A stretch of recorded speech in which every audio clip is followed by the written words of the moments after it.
Greetings in the name of our Lord Jesus Christ.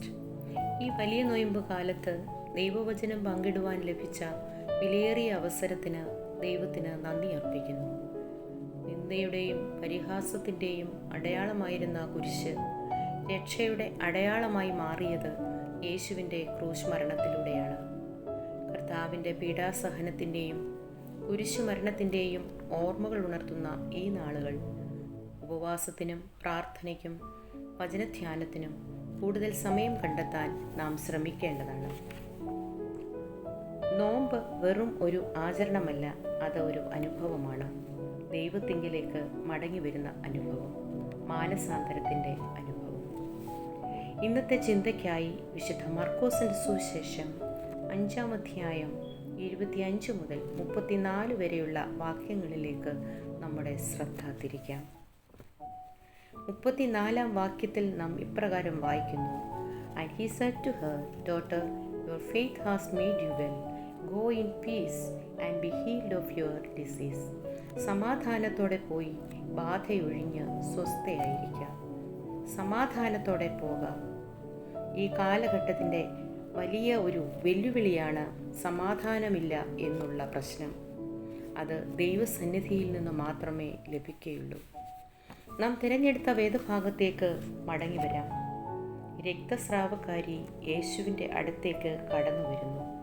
കർത്താവിൻ്റെ വസ്ത്രത്തിൻ്റെ തൊങ്ങലിൽ തൊട്ടു, സൗഖ്യം പ്രാപിച്ചു. കർത്താവിൻ്റെ വസ്ത്രത്തിൻ്റെ തൊങ്ങലിൽ തൊട്ടവൾ സൗഖ്യം പ്രാപിച്ച് കടന്നു പോകുകയാണ്. ഒന്നുകിൽ കർത്താവ് തൊടണം, അല്ല എങ്കിൽ നാം അവനെ തൊടണം.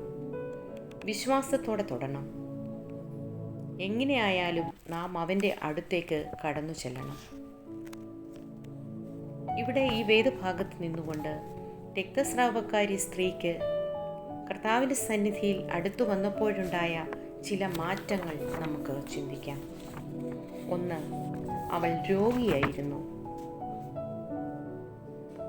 29-ാം വാക്യത്തിൽ നമ്മൾ വായിക്കുന്നു, ക്ഷണത്തിൽ അവൾ സൗഖ്യം പ്രാപിച്ചു. രോഗിയായി കർത്താവിൻ്റെ സന്നിധിയിൽ കടന്നു വന്നവൾ സൗഖ്യം പ്രാപിച്ചവളായി മടങ്ങിപ്പോവുകയാണ്. അവൾ കർത്താവിൻ്റെ വസ്തുത കേട്ടു. യേശു രോഗികളെ സൗഖ്യമാക്കിയത്, പക്ഷവാതക്കാരനെ സുഖപ്പെടുത്തിയത്, ദുരാത്മാവ് ബാധിച്ചവന് സ്വസ്ഥത നൽകിയത്, ഇതെല്ലാം കേട്ടു അവൾ യേശുവിൻ്റെ വസ്തുത കേട്ടു. അവൾ വിശ്വസിച്ചു. വിശ്വാസത്തോടെ അവൾ കർത്താവിൻ്റെ വസ്ത്രത്തിൽ തൊട്ടു.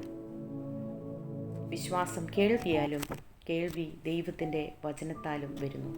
രോഗിയായി കടന്നു വന്നവൾ സൗഖ്യം പ്രാപിച്ചവളായി മടങ്ങിപ്പോകുന്നു. രണ്ടാമത്, അവൾ ഏറ്റവും പരവശയായിരുന്നു എന്ന് വാക്യം 26 നാം വായിക്കുന്നു. അവൾ രോഗിയായിരുന്നു. അവളുടെ ആരോഗ്യം നഷ്ടപ്പെട്ടു, സമ്പത്ത് നഷ്ടപ്പെട്ടു. ഈ അവസ്ഥ അവളെ പരവശയാക്കി തീർത്തു. എന്നാൽ കർത്താവിൻ്റെ അടുത്തെത്തിയപ്പോൾ, അവനെ തൊട്ടപ്പോൾ, വാക്യം 29 നാം വായിക്കുന്നു, അവൾ സ്വസ്ഥയായി. അവൾ സ്വസ്ഥയായി മടങ്ങിപ്പോവുകയാണ്. മൂന്നാമത്, അവൾ സമാധാനമില്ലാത്തവളായിരുന്നു.